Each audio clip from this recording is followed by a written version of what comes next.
Elena, a pesar de la distancia que imponía su trabajo en otra ciudad, mantenía un lazo inquebrantable con su madre, Sofía.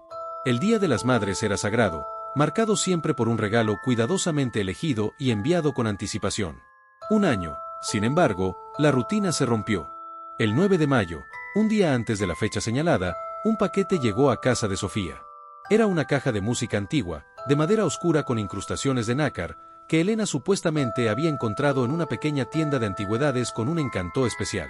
Sofía, aunque intrigada por la entrega prematura, la desenvolvió con curiosidad.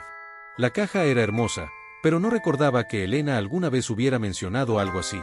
La colocó sobre su mesa de noche, pensando en preguntarle a su hija al día siguiente. Esa noche, el silencio de la casa de Sofía fue abruptamente interrumpido. Alrededor de las 3:17 de la madrugada, una melodía infantil, tenue al principio, comenzó a emanar de la caja de música. No era la melodía alegre que uno esperaría, sino una tonada lenta, casi un lamento, con notas que parecían desafinadas y distorsionadas por el tiempo. Sofía despertó sobresaltada, el corazón latiéndole con fuerza. La habitación estaba inusualmente fría, y una sensación opresiva, como si una presencia invisible la observara, la invadió. Intentó apagar la caja, pero no encontraba ningún mecanismo visible. El sonido continuó, penetrante y melancólico. Junto con la música, percibió un susurro apenas audible, como si alguien murmurara palabras incomprensibles cerca de su oído. A la mañana siguiente, Elena llamó temprano para desearle un feliz Día de las Madres. Sofía, aún con la piel erizada, le preguntó sobre la caja de música. La respuesta de Elena la heló hasta los huesos. Ella no había enviado ninguna caja de música. De hecho, jamás había visto una igual en ninguna tienda. La descripción que Sofía le dio no le resultaba familiar en absoluto. Durante el resto del día, la melodía no volvió a sonar, y la caja permaneció inerte sobre la mesa de noche. Sin embargo, la sensación de aquella presencia fría y el recuerdo del susurro espectral en la oscuridad de la noche, justo en la víspera del Día de las Madres, se quedaron grabados en la memoria de Sofía, tiñendo para siempre sus celebraciones futuras con un matiz de inquietud inexplicable. La caja de música permaneció guardada, un mudo testimonio de una noche de terror silencioso. La llamada silenciosa. El mediodía del Día de las Madres siempre era un momento agridulce para Isabel. Marcaba el 5º aniversario del fallecimiento de su madre, Carmen, una pérdida que aún sentía profundamente. Ese año, mientras se encontraba sola en su apartamento, el teléfono sonó. El identificador de llamadas mostraba un número desconocido. Con un nudo en la garganta, Isabel contestó, esperando quizás una felicitación de algún familiar lejano. Pero al otro lado de la línea solo encontró estática, un zumbido electrónico constante y opresivo que le punzaba el oído. Pensó en colgar, atribuyéndolo a una llamada equivocada o una broma de mal gusto, pero algo la detuvo. La estática persistió durante casi un minuto entero, un sonido monótono que parecía cargado de una tensión invisible. De repente, la estática se interrumpió bruscamente, dando paso a un sollozo ahogado, débil pero inconfundible. Isabel sintió que el corazón se le detenía. Era el llanto de su madre, lo reconocería en cualquier parte. Un escalofrío recorrió su espalda. «¿Mamá? ¿Eres tú?», alcanzó a decir con la voz temblorosa, pero solo recibió silencio. Luego, otro sollozo, más débil aún, seguido de un silencio sepulcral. Isabel gritó el nombre de su madre una y otra vez, con la esperanza de obtener alguna respuesta, pero la línea volvió a la estática, tan repentina como había desaparecido. Desesperada, llamó a su hermana, Elena, quien vivía en otra ciudad. Elena no había recibido ninguna llamada extraña. Isabel pasó el resto del día sumida en una profunda tristeza y una inexplicable sensación de desasosiego.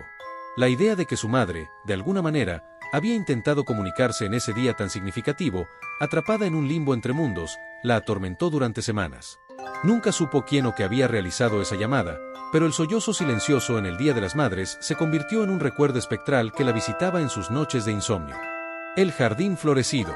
El jardín de María era su santuario, un legado vivo de su abuela, quien le había enseñado los secretos de cada flor.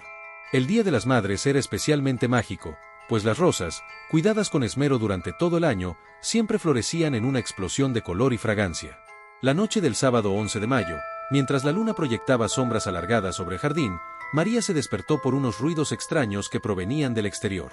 Al principio pensó en el viento, pero los sonidos eran más definidos, como el roce de ramas y un suave susurro. Con el corazón latiéndole con fuerza, se asomó por la ventana de su habitación. La escena que presenció la heló hasta la médula. Entre los rosales, Una figura pálida y demacrada se movía lentamente, agachándose y levantándose, como si estuviera examinando o incluso cuidando las flores. Su silueta era esquelética, y sus movimientos lentos y antinaturales. El miedo paralizó a María, impidiéndole gritar o moverse. Observó cómo la figura se detenía frente a una rosa roja, inclinándose hasta que su rostro desapareció entre los pétalos. Después de lo que pareció una eternidad, la figura se enderezó y se movió hacia otro rosal, repitiendo la misma acción. Finalmente, se desvaneció entre las sombras del jardín. A la mañana siguiente, el Día de las Madres, el jardín estaba más hermoso que nunca. Las rosas lucían vibrantes y exuberantes, pero María notó algo perturbador.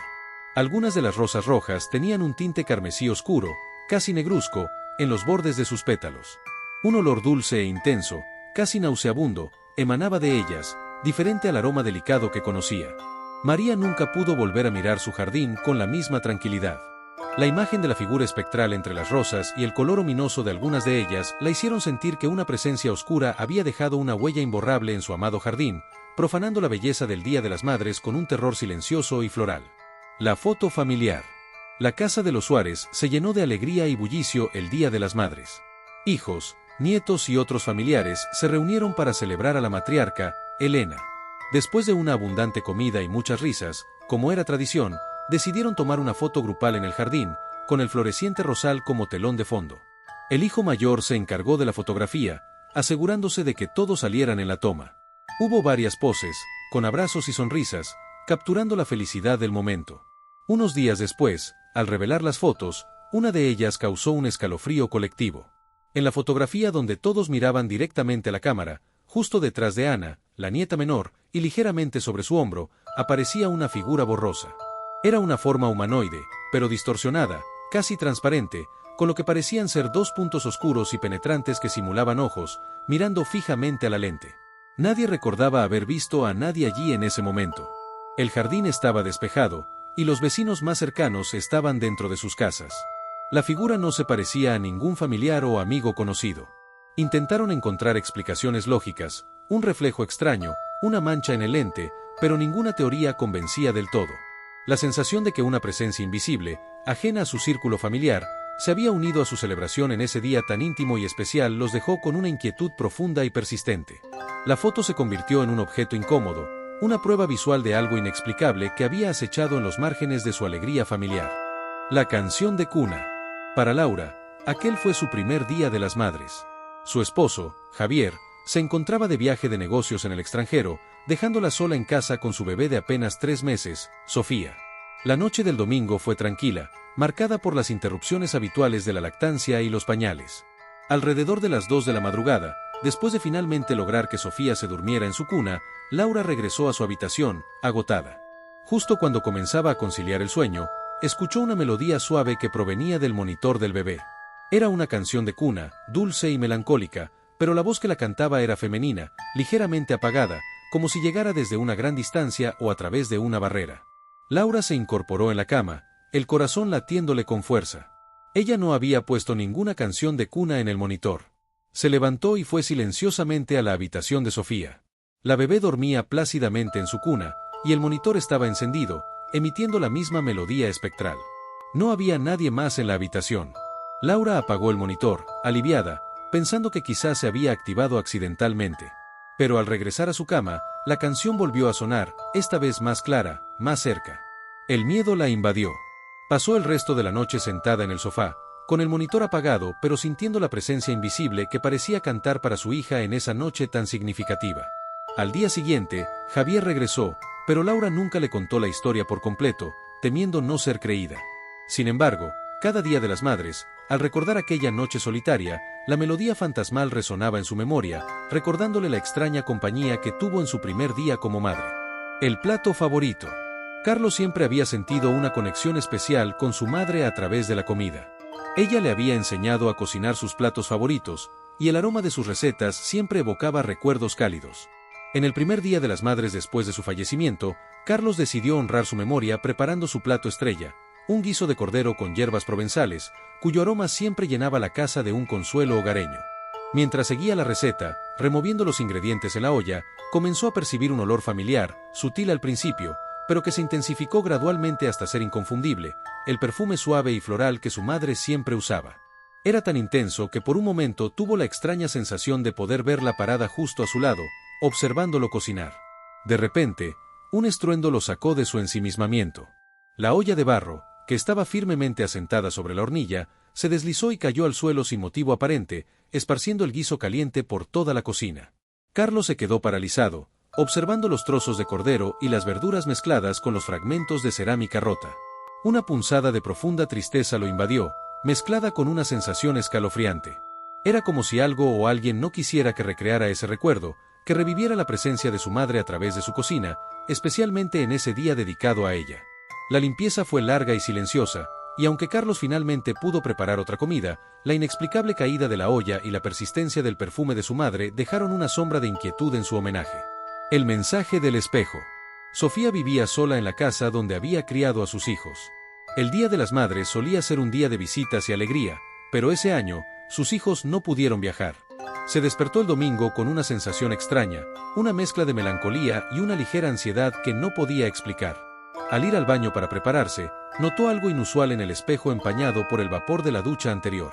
Con su dedo, alguien había escrito una frase sencilla pero escalofriante: "No está sola". Sofía sintió un escalofrío recorrer su espalda. Ella vivía completamente sola. Pensó que tal vez lo había escrito inconscientemente la noche anterior, aunque no recordaba haberlo hecho. Limpió el espejo con la mano, pero la frase volvió a aparecer unos minutos después, como si alguien la estuviera trazando desde el otro lado del cristal, con una caligrafía ligeramente diferente, más temblorosa.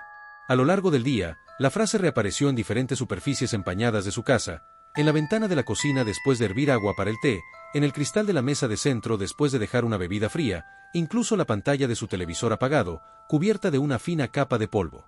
Cada vez, la caligrafía parecía variar sutilmente. Sofía se sintió cada vez más perturbada, la sensación de ser observada por una presencia invisible creciendo con cada aparición del mensaje. En un día que se suponía debía celebrar la conexión familiar, se sentía extrañamente vigilada y comunicada por una entidad desconocida. La noche llegó sin que el misterio se resolviera, y Sofía durmió con la luz encendida, observando las superficies reflectantes de su habitación, temiendo que el escalofriante mensaje volviera a manifestarse. Los pasos en el ático. Marta y su familia viajaron al pequeño pueblo donde se encontraba la antigua casa de su abuela para celebrar el Día de las Madres. La casa, aunque un poco vieja y polvorienta, estaba llena de recuerdos entrañables. Después de una cena familiar ruidosa y alegre, mientras los niños jugaban en la sala de estar, comenzaron a escuchar un sonido peculiar que provenía del ático, justo encima de ellos. Eran pasos lentos y arrastrados, como si alguien caminara con dificultad o arrastrara algo pesado. El sonido era constante y perturbador, contrastando con la atmósfera festiva de la planta baja. El ático estaba cerrado con llave, y nadie había subido en años. La escalera plegable permanecía sellada en el techo del pasillo. El padre de Marta, un hombre escéptico y pragmático, insistió en que debía ser el viento o algún animal. Sin embargo, el sonido era demasiado rítmico y pesado para ser causado por la naturaleza. Al día siguiente, después de que todos se fueran, el padre de Marta subió al ático. La cerradura no había sido forzada, y el espacio estaba lleno de polvo y objetos viejos cubiertos con sábanas, sin ninguna señal de que alguien hubiera estado allí recientemente. No había rastros de animales ni corrientes de aire significativas. Lo más inquietante era que los pasos solo se habían escuchado la noche anterior, en ese día específico, como si un antiguo residente de la casa, quizás la propia abuela, quisiera unirse a su celebración de una manera espectral y silenciosa, caminando en el espacio olvidado sobre sus cabezas. La familia nunca volvió a sentirse completamente cómoda en esa casa, y el recuerdo de los pasos inexplicables en el ático durante el Día de las Madres se convirtió en una leyenda familiar escalofriante. El dibujo infantil. La mañana del Día de las Madres, Daniel encontró un dibujo peculiar debajo de la almohada de su hija de 6 años, Sofía. Era un retrato infantil, hecho con crayones, de una mujer extraña. Su figura era alargada y delgada, casi esquelética, y sus ojos eran grandes, redondos y completamente oscuros, sin pupilas visibles. Lo más perturbador era que la figura no tenía boca, solo una línea delgada y recta donde deberían estar los labios. Daniel preguntó a Sofía quién era la mujer del dibujo. La niña, con una seriedad impropia de su edad, insistió en que era la señora que canta la noche y que se lo había dejado mientras ella dormía. Daniel y su esposa, Elena, se miraron con preocupación. No conocían a ninguna mujer que encajara con esa descripción, ni que cantara por las noches. Durante todo el día, Sofía pareció más callada y nerviosa de lo habitual.